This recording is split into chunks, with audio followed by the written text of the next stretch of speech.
जय हिंद दोस्तों, आप देख रहे हैं हेमेंद्र एकेडमी। सीट 2026 का एग्ज़ाम देखा जाए तो फिर बहुत कम समय बचा हुआ है, आपका 6 सितंबर को होना है। ऐसे में आज जो देखने वाले हैं वहाँ सीडीपी के अंतर्गत जो पहला इकाई आता है जिसमें लिखा हुआ है विकास की अवधारणा एवं इसका अधिगम से संबंध। आज हम इसी महत्वपूर्ण टॉपिक से प्रश्न को देखने वाले हैं। काफ़ी इम्पोर्टेंट है, कई प्रश्न इसमें से एग्जाम में आ चुके हैं और आने की संभावना है। ऐसे में अगर आप हमारे चैनल पर नए हो तो चैनल को सब्सक्राइब कर देना, बेल आइकन को जरूर दबा देना। चलते हैं वीडियो की तरफ। दोस्तों यहाँ पर हम पहला प्रश्न देखते हैं कि मानव का विकास निम्न में से किस पर निर्भर होता है। देखो, मैं यहाँ पर जो प्रश्न ला रहा हूँ ना, ये कई ऐसे प्रश्न हैं जो विभिन्न स्टेट में हुए एग्ज़ाम, जो सी टेट का एग्ज़ाम है या टेट का एग्ज़ाम है, उसमें से प्रश्न हैं। कुछ प्रश्न ऐसे हैं जो कि आपके सी टेट में पूछा गया है। मानव का विकास निम्न में से किस पर निर्भर होता है? किस पर निर्भर होता है बताइए, आंसर क्या रहेगा इसका? उसकी वृद्धि पर है कि उसकी वातावरण पर है या उसकी बुद्धि पर है या उसकी वृद्धि तथा वातावरण से मिलने वाली परिपक्वता पर? आंसर रहेगा डी। आप देखना, मानव का विकास होता है वहां किस पर निर्भर होता है। जैसे कि मानव सभ्यता का विकास हुआ है वो किस पर निर्भर हुआ है? कुछ तो उनके जो है वृद्धि होता है, जैसे कि मानसिक रूप से वृद्धि भी होता है, लेकिन सबसे ज्यादा जो पड़ता है वहां वातावरण का होता है। यानी कि बच्चे को जैसा वातावरण मिलता है वहां उसी प्रकार से उनका डेवलपमेंट होता है। इसके लिए आंसर डी सही रहेगा। दूसरा प्रश्न है, बालक का संवेगात्मक विकास निम्न में से किसे प्रभावित करता है? संवेगात्मक विकास, अच्छा संवेग मतलब क्या होता है आप देखना, कई अगर हम देखें शब्दों में संवेग किसे कहते हैं? संवेग जिसे हम भाव भी कहते हैं, भाव, ठीक है। जैसे कि अलग अलग है, जैसे भय करना, क्रोध होना, घृणा करना, आश्चर्य है, स्नेह है, खुशी है, यानी कि अपने जो है फीलिंग को प्रकट करना, यही तो क्या है, संवेग होता है ना। जैसे कि बालक में आयु जिसे जिसे बढ़ता है उसमें संयोगों में भी अलग अलग विकास होने लगता है। तो आपको ये देखना है कि बालक का संवेगात्मक विकास किसे प्रभावित करता है? उसके शारीरिक विकास को प्रभावित करता है, उसके सामाजिक विकास को भी प्रभावित करता है और उसके नैतिक विकास को प्रभावित करता है। इसका मतलब डी आंसर इसका सही रहेगा, जो कि अ, ब और स दोनों में दिया हुआ है और ये डी में है। तीसरा प्रश्न है, निम्न में से कौन सा बालक के सामाजिक विकास को प्रभावित नहीं करता? बताओ।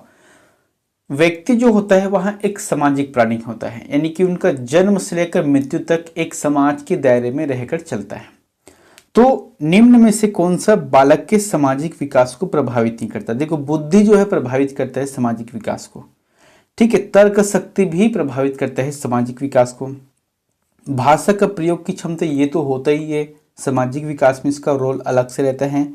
उपर्युक्त में से कोई नहीं। तो दोस्तों ये सभी जो है ए बी सी प्रभावित करता है, लेकिन नहीं करता है तो ऑप्शन यहाँ पर दिया नहीं है, इसलिए हम डी को ही सही लगाएंगे, जो कि उपरोक्त में से कोई नहीं होगा। चौथा प्रश्न है, विकास की प्रक्रिया में खालिस्तान जीवन मूल्यों, व्यक्तित्व, व्यवहार आदि के विकास भी सम्मिलित है। बताइए, विकास की प्रक्रिया में खालिस्तान जीवन मूल्यों, व्यक्तित्व, व्यवहार आदि विकास में सम्मिलित है। जैसे दृष्टिकोण है, स्वभाव है, रुचियों हैं, आदतों हैं। यहाँ पर दिया हुआ है अब, स, ब, स, द और ये सभी। आप देखना, विकास की जो प्रक्रिया होते हैं ना उसमें दृष्टिकोण, स्वभाव, रुचियां, आदतों, ये जो चारों ऑप्शन है ये सही रहेगा, जो कि जीवन मूल्यों, व्यक्तित्व, व्यवहार आदि के विकास में भी सम्मिलित होते हैं। सबका अपना अपना एक रोल रहता है, तभी जो है इंसान पूर्ण ढंग से सक्रिय रहता है। अब एक चीज देखना, मान लो जाए दृष्टिकोण तो है जीवन मूल्य को समझने के लिए, लेकिन उनके स्वभाव में नहीं है, तो ऐसा नहीं हो सकता। कम से कम ये जो ऑप्शन दिया हुआ है वह चारों सही रहेगा, दृष्टिकोण, स्वभाव, रुचियों और आदतों के बारे में। तो आंसर यहाँ पर डी दिया हुआ है। पांचवा प्रश्न है, संरचनात्मक दृष्टिकोण के अनुसार अधिगम खाली स्थान है। अधिगम मतलब सीखना, ठीक है। तो संरचनात्मक दृष्टिकोण के अनुसार अधिगम जो है वह क्या रहेगा, बताइए। यहां पर 4 ऑप्शन है। वीडियो को थोड़ा सा आप रोक सकते हो, उसके बाद आंसर लगाने का प्रयास करना। बताइए क्या हो सकते हैं। संरचनात्मक दृष्टिकोण के अनुसार अधिगम खाली स्थान है, तो आंसर रहेगा यह एक निष्क्रिय एवं व्यक्तिपरक प्रक्रिया है। एक निष्क्रिय एवं व्यक्तिपरक प्रक्रिया है। कौन सा? संरचनात्मक दृष्टिकोण के अनुसार से, ठीक है।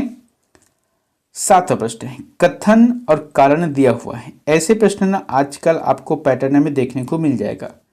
कथन अब दिया हुआ है, शैशव काल अवस्था में बालक का शारीरिक व मानसिक विकास तीव्रता से होता है। कारण ब में क्या है, इस अवस्था में संवेगात्मक विकास होता है तथा सीखने की गति धीमी होती है। बताओ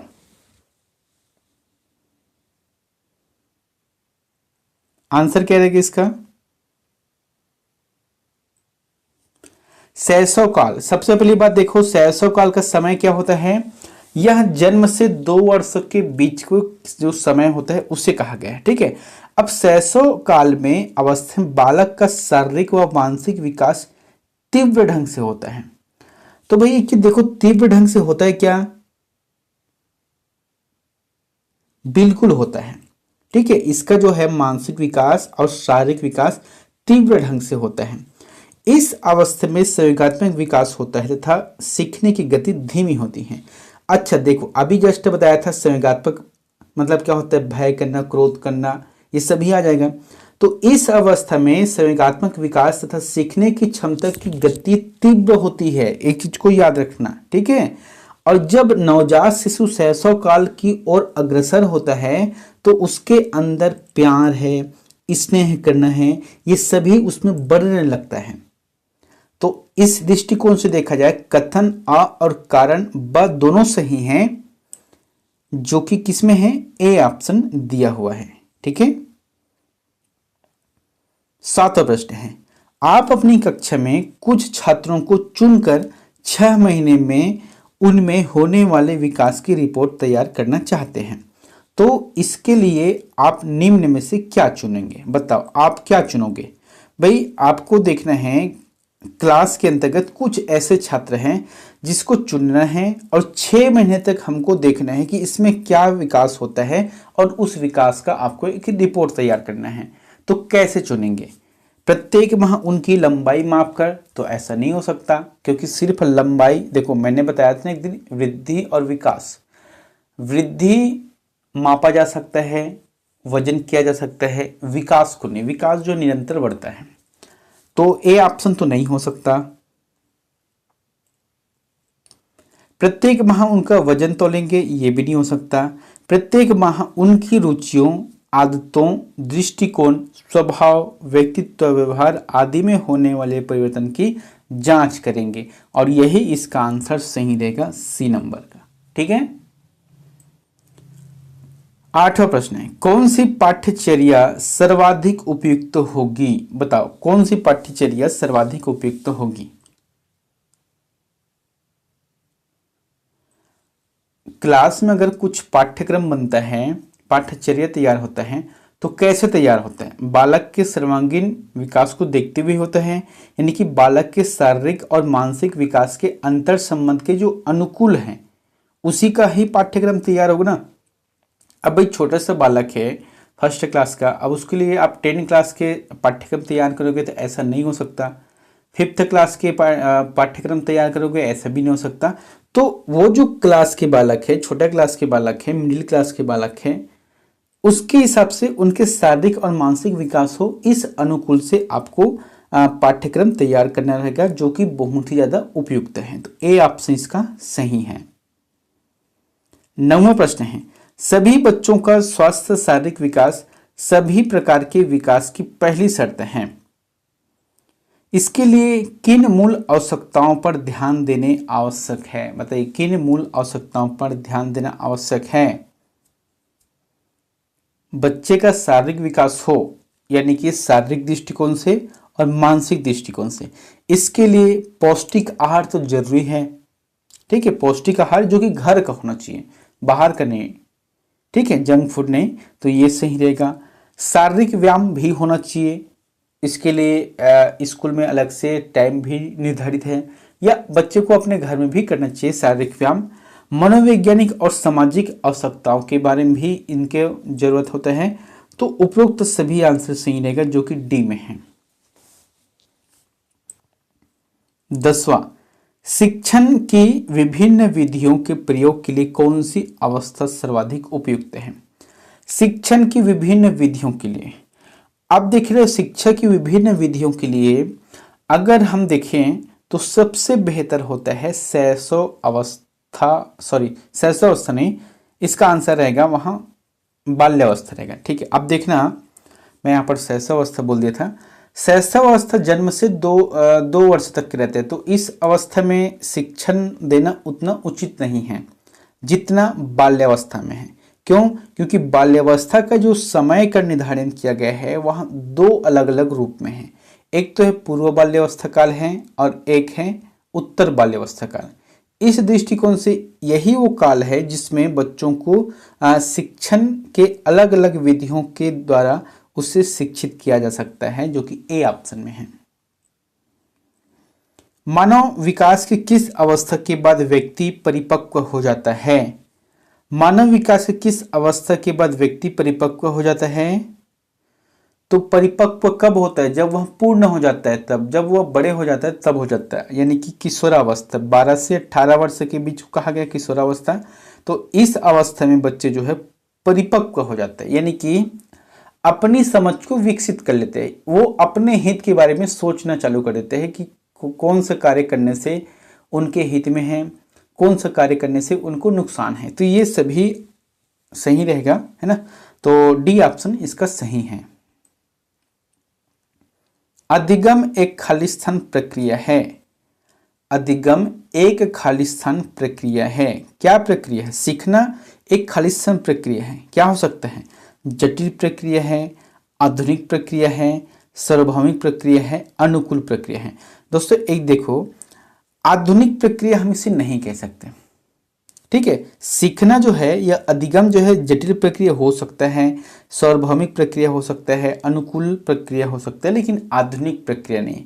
क्योंकि आधुनिक प्रक्रिया को भी सीखा जा सकता है, लेकिन उस तरीका से मानसिक योग्यता होता है तब की बात है। लेकिन हम यहाँ पर अधिगम के बारे में पढ़ रहे हैं, इस हिसाब से ए ऑप्शन इसका सही रहेगा। किशोरों की सबसे नाजुक एवं संवेदनशील समस्या क्या होती है? बताओ।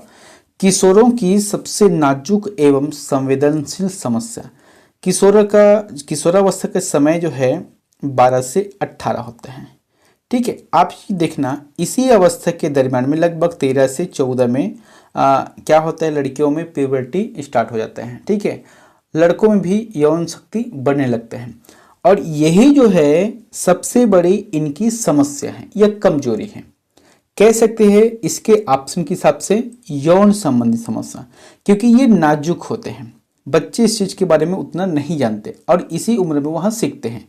लेकिन यह संवेदनशील है, आप किसी के साथ शेयर भी नहीं कर सकते इस चीज को। तो कहीं ना कहीं देखा जाए तो उनके व्यवहार संबंधी समस्या है, उनके समायोजन संबंधी समस्या है, उसके प्रश्न अभ्यास समस्या है, ये तो हल हो सकता है। लेकिन यौन संबंधी जो समस्या है वहाँ किशोरों में सबसे जो नाजुक होता है और संवेदनशील समस्या होती है, ऐसा कहा गया है, ठीक है। तो इस हिसाब से बी ऑप्शन सही रहेगा। 14 नंबर का प्रश्न है कि इस अवस्था में बालकों में नई खोज करने की और घूमने की प्रवृत्ति बहुत अधिक बढ़ जाती है। बताओ कौन से ऐसी अवस्था है जिसमें बालकों में जो नए नए खोज करने की प्रवृत्ति बढ़ जाती है, इधर उधर घूमना है ना, ये जो प्रवृत्ति है वो किस अवस्था में होती है?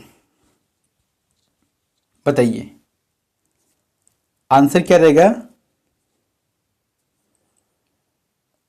उत्तर बाल्यावस्था। याद रखना, बाल्यावस्था का जो समय है, बाल्यावस्था को दो पार्ट में बांटा गया है। एक चीज होता है क्या है, पूर्व बाल्यावस्था, जिनका समय है 2 से 6 वर्ष के बीच को कहा गया है। उसके बाद आता है उत्तर बाल्यावस्था, और उत्तर बाल्यावस्था का जो समय है 6 से 12 कहा गया है, 6 से 12। और इसी में बच्चे जो है नए नए कुछ करने के बारे में सीखते हैं, साथ ही घूमने की प्रवृत्ति इसमें अधिक बढ़ जाती है। तो उत्तर बाल्यावस्था आंसर सही रहेगा। आपकी कक्षा का एक छात्र रोहित शारीरिक विकास की दृष्टि से काफी पिछड़ा हुआ है। आपको विकास के निम्न में से किस आयाम में रोहित के पिछड़ने की चिंता हो सकती है?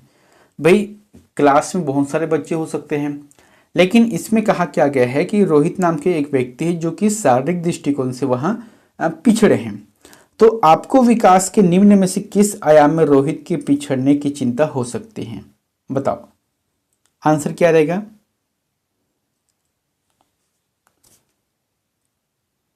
दोस्तों इसमें सही जवाब रहेगा, इसमें सभी सही रहेगा। आप देख लो जो शारीरिक दृष्टिकोण से थोड़ा सा पिछड़ा रहता है ना, तो कहीं ना कहीं उनमें संवेगात्मक विकास ढंग से हो नहीं पाता। ठीक है, इसमें बौद्धिक विकास भी नहीं बढ़ेगा, उसका आईक्यू लेवल भी थोड़ा सा कम हो सकता है। सामाजिक दृष्टिकोण में समाज में उनका जो रहना चाहिए वहां भी नहीं हो सकता। तो ऐसा है कि विकास की अवधारणा एवं अधिगम विकास से संबंधित जो बात है वहां इसमें दिया हुआ है। तो इस हिसाब से दोस्तों इसका आंसर डी रहेगा, आप इसको लेके चलना है। और ये प्रश्न आया हुआ है आपके एग्जाम में, एक चीज याद रखना है ना, आपके एग्जाम में यहाँ आया हुआ है। बाल्यावस्था की अवधि में विकास, बताओ बाल्यावस्था की अवधि में विकास अभी बताया था ना, तो यह बहुस्तरीय और मिश्रित होता है। बहुस्तरीय मतलब बहुत से स्तर, और ये भी मिश्रित होता है। अच्छा मिश्रित मतलब कैसे? आप देखो बाल्यावस्था काल में समाजीकरण भी होता है, जिज्ञासा दोनों की वृद्धि बढ़ने लगता है, मनोवैज्ञानिक दृष्टिकोण भी बढ़ने लगता है, साथ ही भाषा का विकास इसी अवस्था में होता है। तो हुआ कि नहीं हुआ बहुस्तरीय और मिश्रित अवस्था? तो ये सभी है। इसमें जो है पढ़ने की रुचि भी अलग अलग बढ़ने लगता है, बच्चों में समूह की भावना का विकास होता है, समूह में खेलना है, समूह में रहना है। तो ये सभी जो है बाल्यावस्था की अवधि में विकास के अंतर्गत देखा जाता है, जो कि बहुस्तरीय और मिश्रित होता है।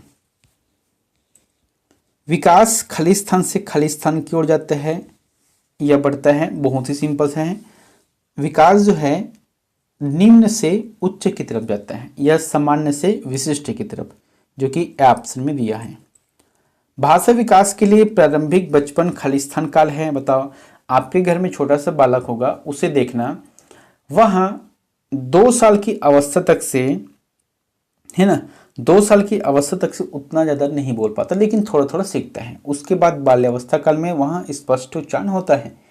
तो ये जो है भाषा विकास जो होता है ना बचपन में अति संवेदनशील होता है, यानी कि आप जैसा बोलोगे बच्चा वैसा ही सीखता है। इसीलिए कहते हैं कि बच्चों के सामने हमेशा अच्छा बोलना चाहिए, झूठा कभी नहीं बोलना चाहिए।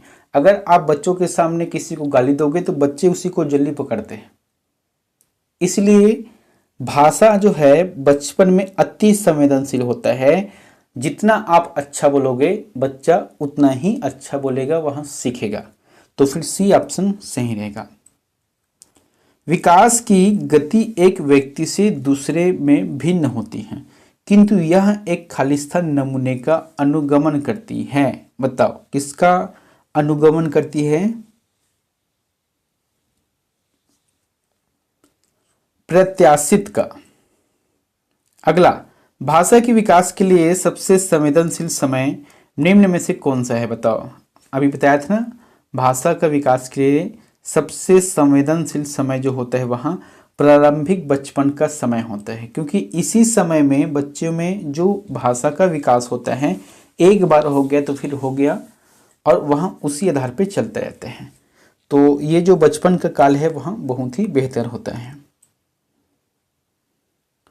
चलिए 21वां प्रश्न है, खालिस्तान के अतिरिक्त निम्न कारणों में खेल युवा बच्चों के विकास में एक महत्वपूर्ण भूमिका निभाता है। युवा बच्चों के विकास में खेल जो है महत्वपूर्ण भूमिका निभाता है। आप सभी को पता है खेल कैसे हैं। आज के दृष्टिकोण में जितना पढ़ना महत्वपूर्ण है उतना खेलना भी महत्वपूर्ण है। तो वे नए कौशल प्राप्त करते हैं और सीखते हैं। आज देखना एक चलता है ओलंपिक, ओलंपिक में कितने खेल है, बहुत सारे खेल हैं। तो कहीं ना कहीं जब बच्चे खेलते हैं तो उसको नए नए कौशल प्राप्त होता है, नए नए सीखने को मिलता है। इसलिए कहा गया है कि वे नए कौशल प्राप्त करते हैं और सीखते हैं। इसके अतिरिक्त निम्न कारणों में खेल युवा बच्चों को विकास करता है। तो ए ऑप्शन इसका सही रहेगा। अनुशासन जो अधिगम वातावरण में एक महत्वपूर्ण भूमिका निभाता है, किस तरह की समस्या करता है? मतलब अनुशासन जो अधिगम वातावरण में एक महत्वपूर्ण भूमिका निभाता है, किस तरीके की समस्या करता है? तो आंसर रहेगा बच्चों को अपनी शिक्षक को विनियमित और मॉनिटर करने के लिए। बी ऑप्शन सही रहेगा। वह अवधि जो वयस्कता के संक्रमण की पहल करती है उसे क्या कहते हैं? वह अवधि जो वयस्कता के संक्रमण की पहल करती है उसे क्या कहते हैं? तो ये किशोरावस्था कहते हैं, वयस्कता। ठीक है, वयस्क कब होते हैं बच्चे? 18 साल के बाद होते हैं ना वयस्क। तो इसके पहले के क्या है? किशोरावस्था 12 से 18। ठीक है, यही तो है ना वयस्क का समय। तो आंसर आपको बी लगाना है। विकास की किस अवस्था में बच्चे कल्पनाशीलता वाले खेल में सक्रिय रूप से भाग लेते हैं? बताओ, किस अवस्था में बच्चे कल्पनाशील यानी कि कल्पना करने लगते हैं, ऐसा होगा तो ऐसा होगा, ये सब क्या है? कल्पना है। तो ये जो है आपको देखने को मिल जाएगा प्रारंभिक बाल्यावस्था काल में। ठीक है, प्रारंभिक बाल्यावस्था काल में बच्चे जो है कल्पना करना स्टार्ट हो जाता है। बच्चे किस तरीके से सीखते हैं? बताओ, बच्चे जो है हर तरीका से सीख सकता है। आप उसको जैसा सिखाओगे वह वैसा ही सीखेगा। इसलिए बच्चे पढ़कर भी सीखते हैं, सुनकर भी सीखते हैं, देखकर भी सीखते हैं, क्रिया करके सीखते हैं। डी ऑप्शन सही है, ये सभी तरीके से सीखते हैं। अगला है, इनमें से कौन सा बच्चा मध्य बाल्यावस्था में होगा? बताओ, मध्य बाल्यावस्था में होगा एक बच्चा जिसने नियमों का अर्थ की समझ विकसित कर ली और तर्क कर सकता है, एक बच्चा जो संभावित कारणों की परिकल्पना कर सकता है और तदनुसार जटिल प्रयोगों की योजना बना सकता है। तो दोस्तों ये तो नहीं हो सकता है ना, समस्या का समाधान बाल्यावस्था काल में नहीं कर सकता छोटा सा बच्चा। एक बच्चा जो सामाजिक भूमिकाओं की नकल करना शुरू करता है और काल्पनिक खेल के दौरान, आप देखना छोटा सा बच्चा है, यहाँ पर मध्य बाल्यावस्था पूछा गया है भाई। तो बाल्यावस्था का बताया था 2 से है ना लगभग 12 वर्ष है, या अलग अलग समय निर्धारित है, पूर्व बाल्यावस्था है, उत्तर बाल्यावस्था में।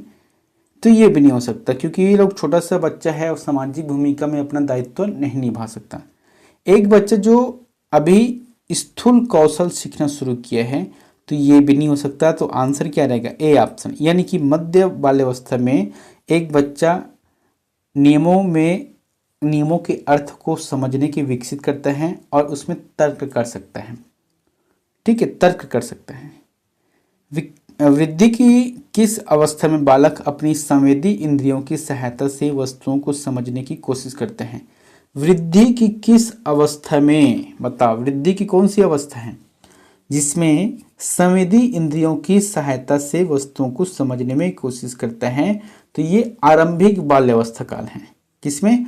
आरंभिक बाल्यावस्था काल में है, क्योंकि इसी समय बच्चे जो अपने इंद्रियों का, हाथ पैर नाक मुंह जीभ जो है, ये सभी इंद्रिय हैं, इनका प्रयोग करके वस्तुओं को समझने का प्रयास करता है। तो डी ऑप्शन सही रहेगा।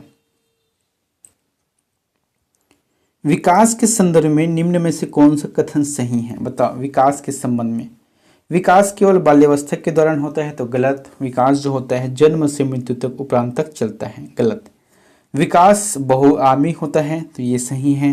विकास की दर सभी संस्कृतियों में सभी के लिए समान होती है तो गलत, सभी के लिए अलग अलग होती हैं। विकास केवल विद्यालय में होने वाले अधिगम से ही होता है तो गलत। विकास जो होता है सभी दृष्टिकोण से होता है, इसलिए बी ऑप्शन सही रहेगा। भाषा विकास में सहयोग करने का कौन सा तरीका गलत है? भाषा के विकास, अब बच्चों में मान जाए भाषा का विकास करना है तो उसके लिए सही तरीका गलत तरीका तो होगा ना। तो बच्चों को बिना टोके प्रकरण पर बात करना, ये जो है सही तरीका है। उसकी अपनी भाषा के प्रयोग को अमान्य करना, ये जो गलत तरीका है। तो इसी को हमको छांटना, तरीका गलत है तो बी ऑप्शन रहेगा। भाई छोटा सा बालक है ना, उसको बोलने दो, अगर सुधार करना है तो उसमें समझाइश दो। ऐसा ना हो कि तू गलत बोल रहा है, तू हमेशा ऐसा करता है। अगर ऐसा बोलोगे तो बच्चा वहाँ बोलना ही छोड़ देगा, वो ढंग से आपसे बात नहीं करेगा। तो यही है, उसके प्रयोगों का समर्थन करना चाहिए, भाषा के प्रयोग के अवसर को उपलब्ध कराना चाहिए। तो ये सभी भाषा के विकास में सहयोग की भावना होते हैं, लेकिन तरीका गलत है तो वहाँ अमान्य रहेगा, जो कि बी ऑप्शन में है। अब अंतिम का प्रश्न आप लोगों के लिए होमवर्क है और इसका आंसर हमें कमेंट बॉक्स पर जाकर जरूर बताना है। प्रश्न क्या है कि निम्न में से किस अवस्था में बच्चे अपने समवयस्क समूह के सक्रिय सदस्य हो जाते हैं? किशोरावस्था है, प्रौढ़ावस्था है, पूर्व बाल्यावस्था है या बाल्यावस्था है?